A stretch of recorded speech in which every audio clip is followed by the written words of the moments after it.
What's up, guys? It's Sleepy of Sleepy's Planet, and today we're doing another retrospective of Mass Effect, this time Mass Effect 2. Today I'll be watching the portion about the general game premise, and then I will separately upload videos on the different companions. This is just a really, really long story analysis, and so I don't think anybody really wants to sit through 2 hours at a time, plus commentary. So we're just gonna see what this guy's got to say. With the main threat of the world now revealed, Mass Effect no longer has to tiptoe around it anymore, and can dedicate all its time to fleshing And this out the game starts out Reapers. with us And while dying that sounds and coming like a back to great life. idea, Mass Effect 2 wouldn't do that. The Reapers are still an integral part of the game, and there are some crucial details about them that we will learn about in this game, but it's no secret that Mass Effect 2 put that on the back burner for the time being. The series is known for its incredible world building, likable characters, and main story, And you but get so many BioWare more this time around characters really in 2 decided to versus double down 1. on those characters, as not only has our companion list doubled, as you but can they were see. given various quests involving their own backstories. Despite this change, however, I liked it. In fact, to this day, Mass Effect 2 is still my favorite in the series because of its focus on the companions. To explain why I think this, I should probably start talking about the game itself. So without further ado, let's get started. The beginning of the game starts with two characters, Miranda and the Elusive Man. Both of them know of Shepard and agree that having him fight the Geth is not worth his time, since the Reapers are the real threat. It's refreshing to finally hear someone agree with Shepard until we realize that these two belong to Cerberus. We talked about them briefly when discussing Mass Effect 1 as we came across some of their experiments when traveling the galaxy. Afterward, a paragraph of text will tell us that it's been about a month since the ending of Mass Effect 1, and that the official report is that Saren and the Geth raided the Council, not the Reapers. Somehow, the evidence has literally slapped them in the face, and they still continue to deny it. Thankfully, though, we don't have to keep reporting to the Council like in Mass Effect 1. The question now, though, is how do you start the game? By blowing up the Normandy.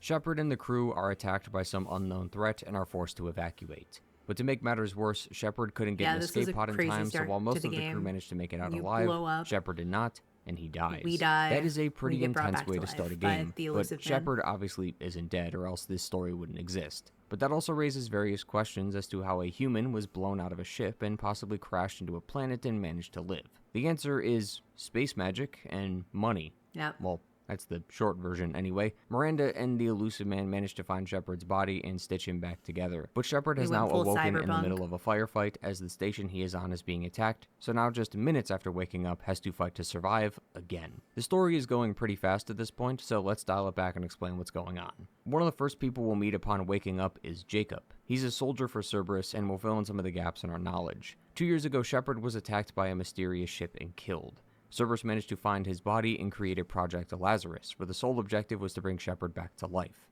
The Elusive Man says that he has taken many gambles in his life and knows where to put his money, and after realizing that Shepard was the only person that was able to actually do something about the Reapers, he decided that making sure he's alive was critical to the galaxy's survival. And losing Shepard would be one of the biggest blows to not only humanity but all life in the galaxy. Not just because he's the main character, but it's because of what the Elusive Man said. He was the only one who discovered the Reapers and went against the Council to find out more about them in order to take them down. If someone like that were to die, then the world would be at a massive disadvantage. The fact that Shepard is also a human helps Cerberus as well, considering they are human extremists. Cerberus first started soon after the contact wars between the humans and Turians. A manifesto was written after that war that called for a Cerberus to guard against the invasion. The author of this manifesto fell off the radar along with their work, but it wasn't long before people started using the name to highlight their misdeeds. For example, around the year 2160, terrorists stole some antimatter, and the leader of the group claimed that their sponsor was Cerberus. And for the next decade, Cerberus agents were assassinating politicians, sabotaging starships, and conducting experiments on aliens and humans. Many in the media call them human extremists. They prefer the term human survivalist. But that was quite a long time ago. It seems that the company has recently gone under new management, as Cerberus has now been stockpiling ships, agents, and weapons. But under Council law, Cerberus is still deemed a terrorist threat. The reason they haven't been caught is mostly due to their command structure. The Elusive Man has taken drastic steps to hide his identity and make sure no one can undermine his operations. Despite what many may think, Cerberus is still doing human and alien experiments and even experimenting with Geth and Reaper technology. The reason why most of this is unknown is because each group works in cells. For example, Project Lazarus, also called the Lazarus Cell, is only known to that group. So no one in Cerberus is given information on the other members in Cerberus so as not to corrupt other groups' plans. So Project Lazarus is only known to those within the project, and since Miranda is the leader of this specific cell, She's the only one who can talk to the Elusive Man. Coupled with the fact that Cerberus is filled with private agencies and front companies, it's pretty clear how they managed to not be caught yet. As for how they acquired Shepard's body, well, after dying to the Collectors, a group of beings we'll talk about in a moment, they ended up contacting the Shadow Broker in order to find his body. But Cerberus managed to get to them first, thanks to them hiring Liara and a man named Farron. Despite knowing that Cerberus were extremists, Liara worked with them anyway, since they promised that Shepard would be revived if he was given to them. This also brings up a good point. What happened to the crew? According to Jacob, everyone made it out of the ship alive except some of the servicemen and Navigator Presley. This means that all of our companions managed to make it out of the ship alive. But since they aren't part of the Alliance and only joined because of Shepard's mission, many of them most likely left before the destruction of the Normandy happened anyway. After escaping the initial firefight with Jacob, the two meet with Miranda and take a shuttle out of the facility. Shepard then finally gets to meet with the Elusive Man himself.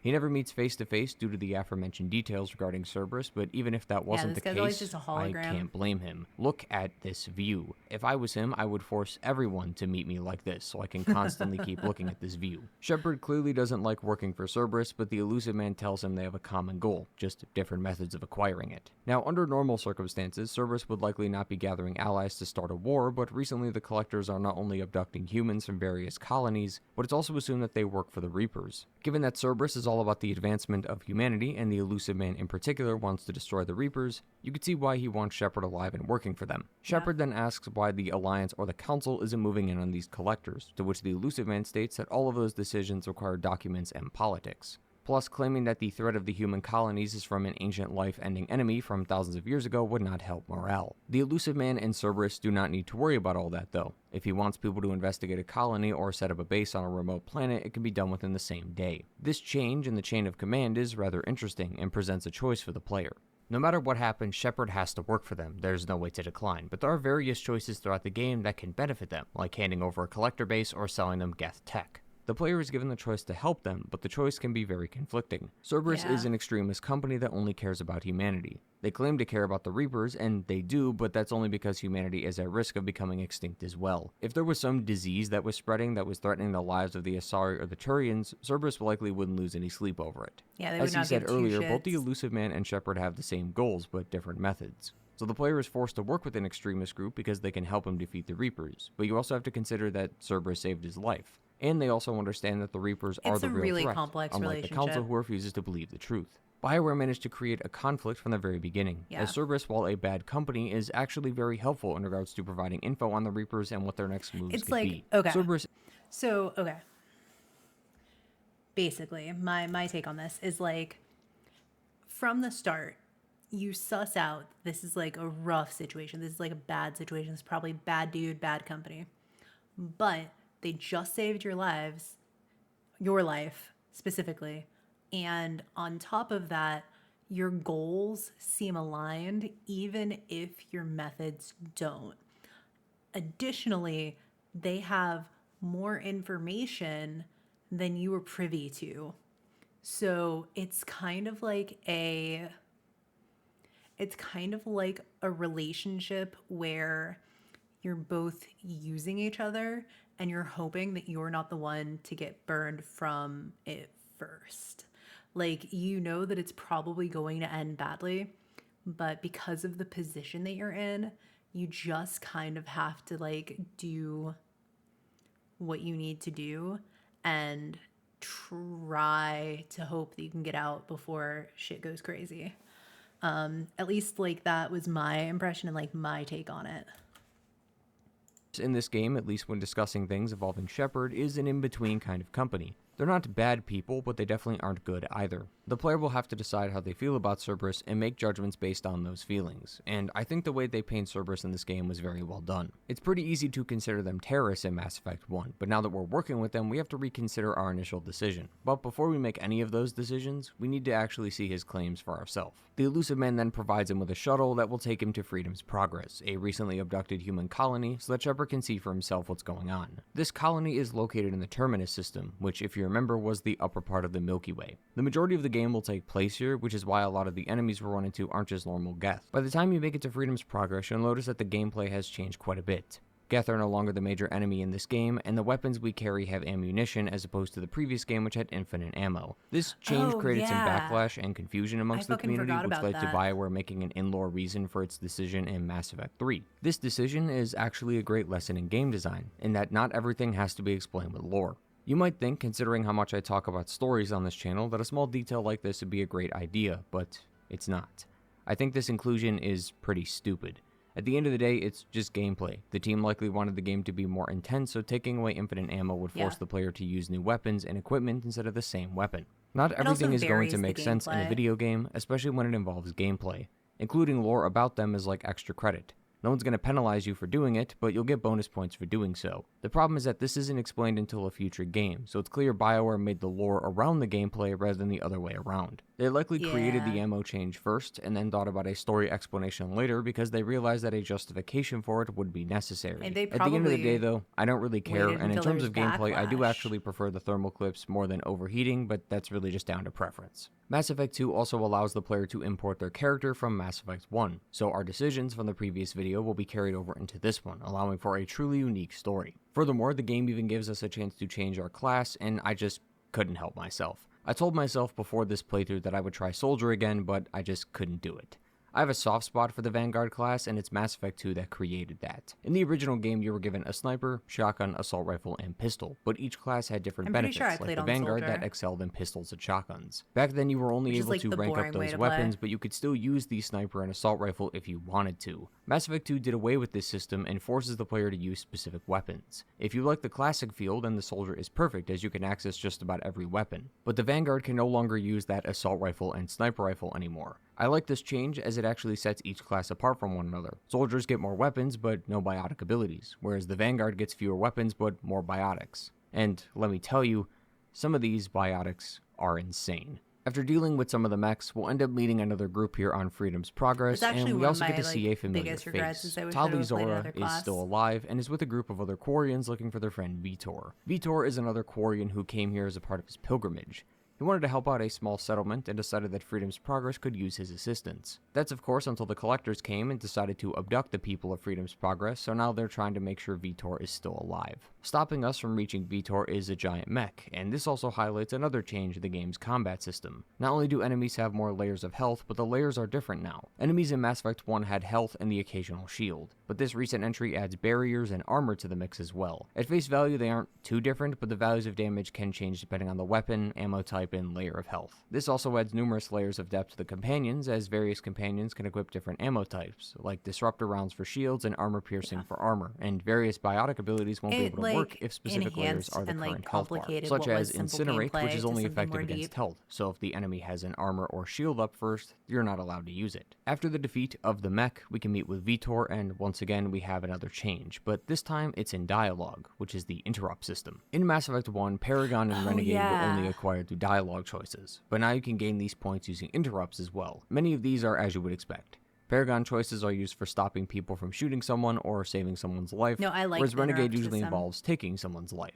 This was a nice addition to the karma system, as many players likely picked choices based on a predetermined idea of how they wanted to play the game rather than the context of the situation. In fact, that's actually the exact reason why Andromeda would remove this entirely. The interrupts were a nice way to change this, as you have to actively be paying attention to the game to find them, and not every interaction will have one. Plus, you might just be choosing to go against your Paragon or Renegade if one choice is better than the other. Such as in this example, where I'm playing as a Paragon playthrough but deem this Renegade action necessary, since this Krogan was shit-talking me and my crew. Personally, I prefer the Renegade actions the most, as they vary depending on the situation. Most of the Paragon choices you can pretty much see coming, like this woman who is crying because she lost her daughter, and the Paragon interrupts sees Shepard consoling her and letting her know that her daughter's killer will be dealt with. The Renegade options allow for more variety, like with this reporter who is annoying Shepard, and instead of just talking her down and causing a scene, like I thought she would, Shepard just completely folds her. Sacrifice. I've had enough of your disingenuous assertions. Clocks her, just fucking decks her. Yeah.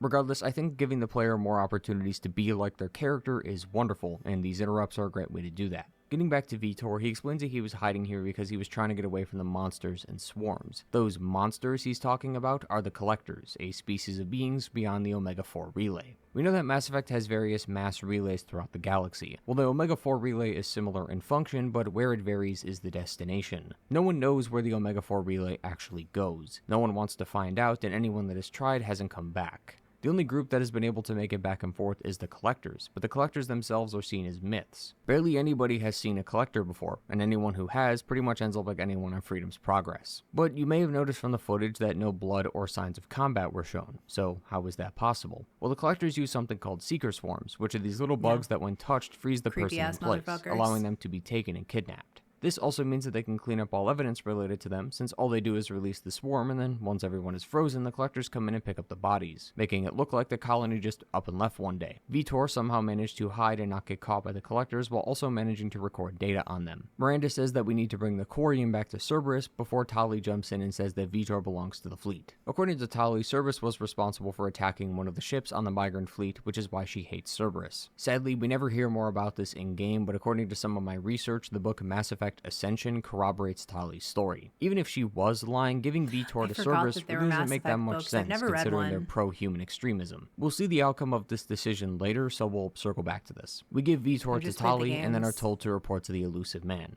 After what we saw at Freedom's Progress, it's clear that the Collectors are behind the abductions, which confirms his suspicions. The only thing he's unsure of, though, is if the Collectors are working for the Reapers or just merely another threat.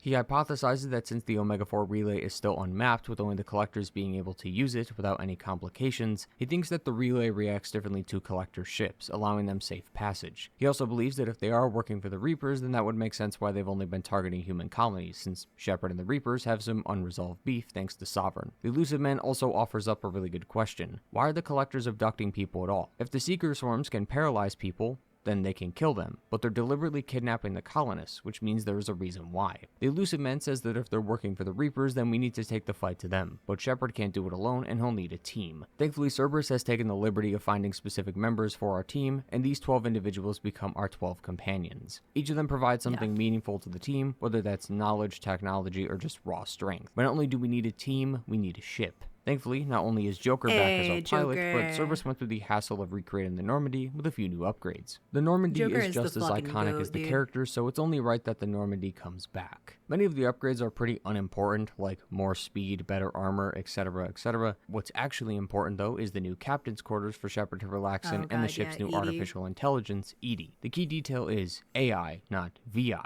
VIs like a VNet back on the Citadel have no mind or consciousness, they're just a computer. AIs are self-aware computing systems capable of making independent decisions. AI is seen as technically illegal within Council space, and that's due to the potential creation of rogue AI, and we only need to look at the Geth as a reason why. EDI, though, despite being an AI, has lots of functions disabled. Shepard can ask her how Cerberus managed to replicate the best ship in the Alliance Navy without anyone knowing, to which EDI says that she has a block preventing her from answering that. She says that while she has more freedom than most AI do, she still can't reveal things that go beyond a certain classification level. This is due to how AI are created. They need something called a blue box, which is filled with adaptive code inside a quantum computer. An AI without a blue box would be just a bunch of data files, but to make sure the AI doesn't overstep its boundaries, they're given restrictions as to what it can do, and also make sure the physical hardware is separate from its software. After our introduction with EDI, we're allowed to roam the ship and speak with some of the crew. This version of the Normandy feels a lot more realistic than the previous game, as more of the crew can be spoken to. Now, obviously we can't talk to everybody, but we can talk to our secretary and even the cook. The game also allows us to do things for our crew, like getting the cook more provisions and getting Dr. Shockwest the bottle of brandy she lost on the previous Normandy. None of these actually change much, minus some different dialogue, but it's nice to be able to help out the crew and make them feel like they're a part of the team. Once the crew has been talked to and the rooms have been checked, Shepard is now given a chance to choose which team member to go after first,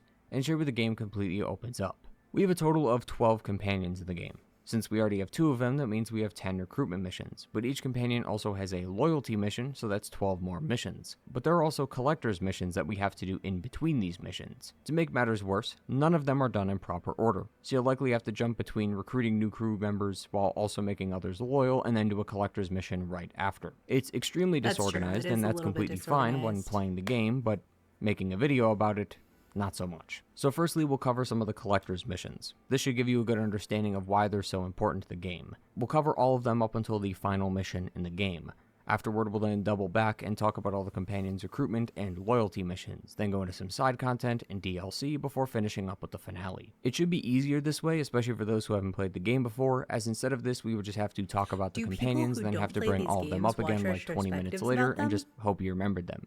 So, I assumed it was for people who have played the game. After recruiting a good chunk of the crew, we are given information on a new colony being hit by the Collectors called Horizon. Shepard is tasked with going there and finding more information on the Collectors. But the team has to be careful thanks to the Seeker Swarms. Thankfully, before this mission, one of our crew members, Morden, managed to develop a shield of sorts that'll make us invisible to the Seeker Swarms, allowing us to go in during the Collectors' collections. The Elusive Man also says that Ashley Williams is stationed here on Horizon. Keep in mind though, instead of Ashley, Caden will be here, assuming you picked him back in Mass Effect 1. Before we arrive on Horizon, we get a brief cutscene showing how the Seeker Swarms work, and we can see that they do indeed paralyze people upon being touched. We also get a brief look at Harbinger, who apparently can directly control a specific collector at will. Upon arriving on Horizon, we can see that the collectors also have husks. This is odd because up until now it was assumed that it was Geth technology, but there's no Geth on Horizon. It's learned a little bit later that these spikes called Dragon Teeth are actually Reaper technology that was given to the Geth. But now that the Collectors have it, it confirms our suspicions that the Collectors do indeed work for the Reapers. This was also technically teased earlier when we saw Harbinger. The dialogue implies that Harbinger is this Collector leader. It's actually just a normal collector and nothing else. Harbinger is actually a Reaper who can assume direct control of any collector it chooses, further confirming the two groups' allegiances. Shepard will eventually come in contact with the collector's ship, and it uses its anti-air gun station on the colony to take it down, but it manages to get away before any real damage was actually dealt. After the big fight, Shepard will meet Ashley or Caden, and it's here where you can recognize some of the negatives regarding the dialogue. Since Ashley and Caden fill the same role, they pretty much get the same dialogue options. It's understandable, but it does feel disappointing because before Vermeer they were unique people, but now they're just the same person. After our talk with Ashley or Caden, we can report to the Elusive Man, and it's here where we can see why the Elusive Man shouldn't be trusted. Ashley told us that the Alliance got a tip that Shepard was alive and working with Cerberus. That was because the Elusive Man let that info slip out into the public on purpose. The Elusive Man did this in hopes that the Collectors would follow the trail so that we could catch them while they're attacking, just like what we did with Horizon. It also confirmed his other suspicion, and it's that the Collectors were purposely trying to find Shepard since they work for the Reapers. But we didn't even need the Elusive Man to tell us this information, because Harbinger, when controlling a Collector, will actually call out Shepard's name.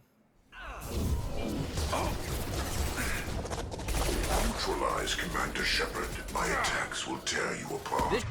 Once Shepard acquires more members for the team, the Elusive Man will summon him again, and this time he has managed to stumble upon something big. There was a distress call from a Turian patrol that managed to get attacked by a Collector ship, but not before crippling it severely. This means that there is a dormant Collector ship in the middle of space without anyone nearby to salvage it. Due to the urgency of the situation, it makes sense that we get there as soon as possible, even though technically we don't have a choice. One thing Mass Effect 2 does really well is urgency. The missions regarding the recruitment of our team can be done on our terms, but when the Elusive Man has a mission for us, we're forced to take it. If you try to use the galaxy map, you're then told to go meet with him instead. I like this sense of urgency because these events are important and they need to be dealt with, so having the player do them right now is a nice way of doing so. On the Collector ship, we find piles of dead bodies, and they are all human. The team assumes that they use them as test subjects, and they likely failed any test that they put them through. A little further, though, is where the most important piece of lore regarding the Collectors is found. In this testing chamber is a Collector, so the Collectors were trying to experiment on themselves. According to Edie, they were running genetic comparisons between their species and humanity.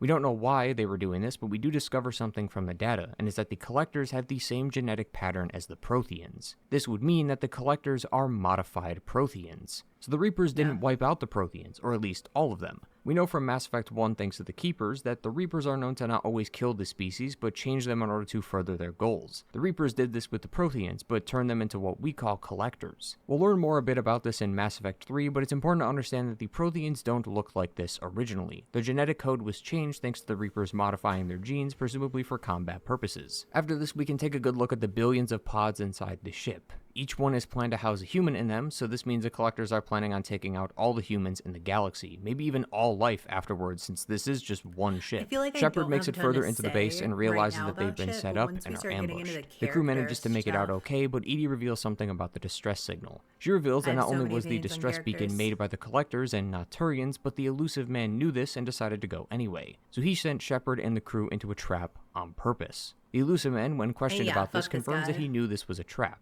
He believed that if Shepard knew, he would have likely not taken the mission. This is what I talked about before when I brought up the elusive man earlier. He's willing to send Shepard into a trap without him knowing, so he is clearly a bad guy, but he does get the results he wants, and the mission wasn't a failure, as they did find data that can give them an opportunity to find the Collector homeworld.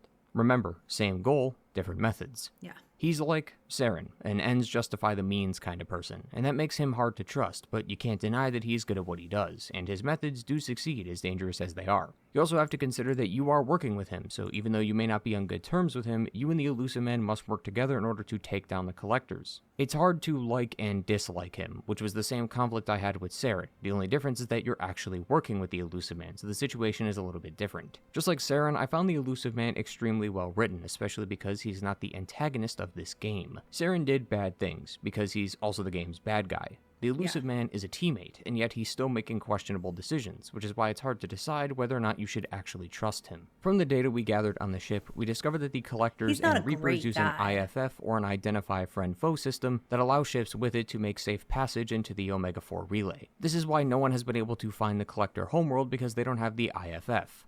Apparently, the elusive man knows of an Alliance science team that found something called the Great Rift. This was originally just a crater, but then they discovered that the crater was created by a giant accelerator weapon. By following the flight path, he discovered that the target for the weapon was a derelict Reaper. He assumes that the Reaper should have an IFF on it, which we will need.